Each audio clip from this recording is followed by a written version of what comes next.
மதுரை ஈச்சநேரியில் பாதி எரிந்த நிலையில் சிவகங்கையை சேர்ந்த தனிப்படை காவலர் மலையரசன் கொல்லப்பட்டதை கண்டித்து அவரது உறவினர்கள் மதுரை அரசு ராஜாஜி மருத்துவமனை கோரிப்பாளையம் சாலையில் உடலை வாங்க மறுத்து போராட்டத்தில் ஈடுபட்டு வருகின்றனர்.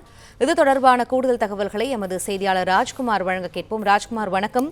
தற்போது அங்கு இருக்கக்கூடிய சூழல் என்ன? முழு விவரங்கள்.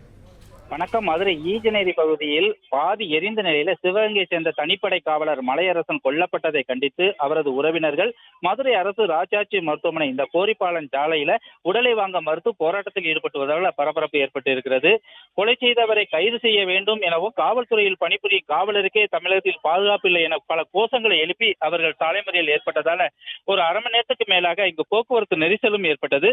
மதுரை விமான நிலையம் செல்லக்கூடிய தேசிய நெடுஞ்சாலையான ஈச்சநேரி பகுதியில நேற்று மதியம் பாதி எரிந்த நிலையில அடையாளம் தெரியாத வாலிபர் உடல் பெருங்குடி போலீசாரால கைப்பற்றி விசாரணைக்கு கொண்டு வரப்பட்டது. இந்த நிலையில்தான் பாதி எரிந்த நிலையில் உயிரிழந்த அந்த வாலிபர் தற்போது விருதுநகர் சேர்ந்த மலையரசன் என்பதும் அவர் சிவகங்கை காளையார் கோவில்ல தனிப்படை காவலராக பணிபுரிந்து வந்ததும் இவரது மனைவி கடந்த 1ஆம் தேதி விபத்தில் காயம் ஏற்பட்டு மதுரை சிந்தாமணி பகுதியில் உள்ள தனியார் மருத்துவமனையில் சிகிச்சைக்காக அனுமதிக்கப்பட்டு 5 தினங்களுக்கு பின்பு அவர் சிகிச்சை பலனின்றி உயிரிழந்தார் என்பதும் தெரிய வந்தது.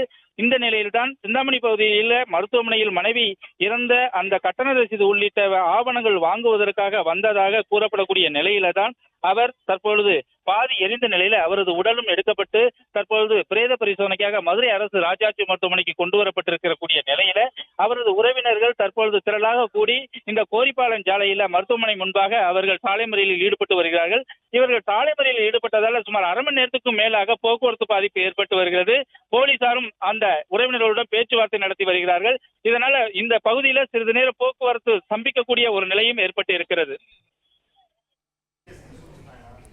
நன்றி ராஜ்குமார், விரிவான தகவல்களுக்கு.